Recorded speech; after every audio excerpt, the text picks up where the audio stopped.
now pleased to be joined on the Draft Preview Show by the head coach of the New Orleans Pelicans, Stan Van Gundy. Coach, you haven't even had a chance to get your first shrimp po' boy yet, and here we are, and it's draft time, and it is free agency time, and you're getting right into it. There's no rest for the weary. No, but I'm excited to get going. I've had enough time off these last couple of years, so for me, it's great that we're starting up here in a month. I'm looking forward to it. Well, Coach, before we get into the draft talk, I know that your staff has been finalized and has been announced, and I know that's very, very important to you when you're mixing experience with talent on the coaching staff. Please expound to the New Orleans Pelicans fans who's going to be with you every step of the way. Well, we wanted a staff that had a real diversity of experience and perspective. And so we start by retaining 3 members of the Pelicans staff: Fred Vincent, Teresa Weatherspoon, Darnell Lazar. They have the institutional knowledge that you need in an organization. They know the values of this organization, David Griffin and his front office, and they know the players on the roster. I think that's very important. Second of all, I was able to bring 3 people who have a familiarity with me. Bob Byer, who comes from the Sacramento Kings and is headed into his 15th year as an NBA assistant, who I've worked with for a long time. Rex Walters, who played in Miami when I was an assistant coach there and worked with me in Detroit. And Ben Aludri, who played his last of 13 NBA seasons with us in Detroit. Those people bring a knowledge of me and the way that I want to operate. And then we were able to bring 2 people who bring totally new perspectives to us and can get us to think in different ways.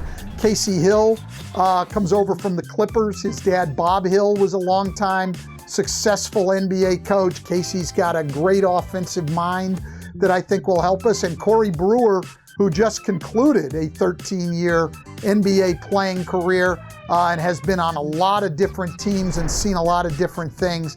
And so when I think we put those 8 people together, we'll have a lot of different ways of looking at things and giving us a chance to come up with the best answer. Coach, that's very impressive. And like you said, you've got the experience and you've got the new knowledge as well from the players. So what a tremendous blend that you're going to have with you every step of the way.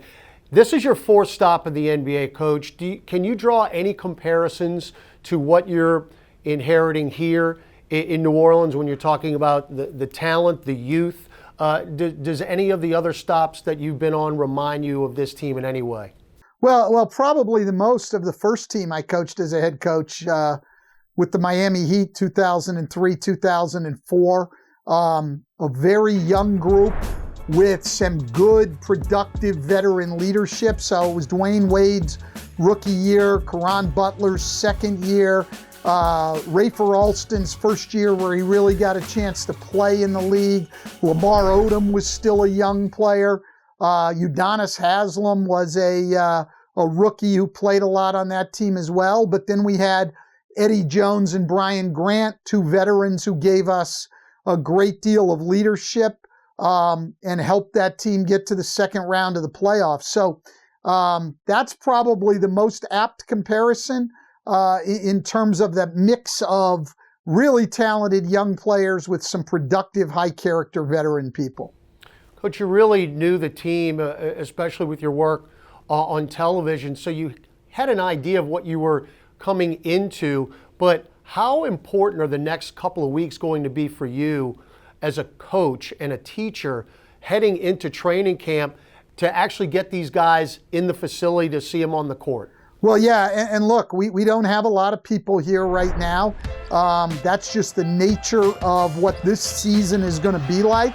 I don't expect we will see our entire group here until we start training camp, and that's fine. I mean, we'll get ourselves ready, and we'll start on day 1 of training camp with, I think, a pretty good framework of what we want to do, but I'm also smart enough and experienced enough to know that as much as I may think I know the team right now, it's nothing close to how much I'll know about them as we get going and go through a training camp. And so I don't think we want to be going into camp thinking that everything we start out with is the way we're going to end up. Let's talk about the draft. And I'm very curious to see what a head coach's role is in the draft. This is obviously a collaborative effort with Griff and Trajan and Swin and yourself, but peel the curtain back a little bit. What type of opinion does a head coach have when you're drafting a player? Well, you know, this year is a little different, obviously, because I just got the job. I could count on one hand the number of college basketball games I watched in the past year, and the number of international games I watched the past year would be at zero. So I don't have much knowledge coming in. And I think even when the head coaches do get involved, they generally don't have nearly the knowledge that scouts, general managers, vice presidents, people like that have. So I think my role here in the draft will be almost zero. In fact, zero would probably be about it.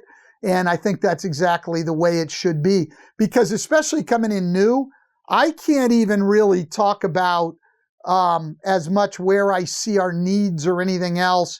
I haven't been part of the strategy going forward in building the roster.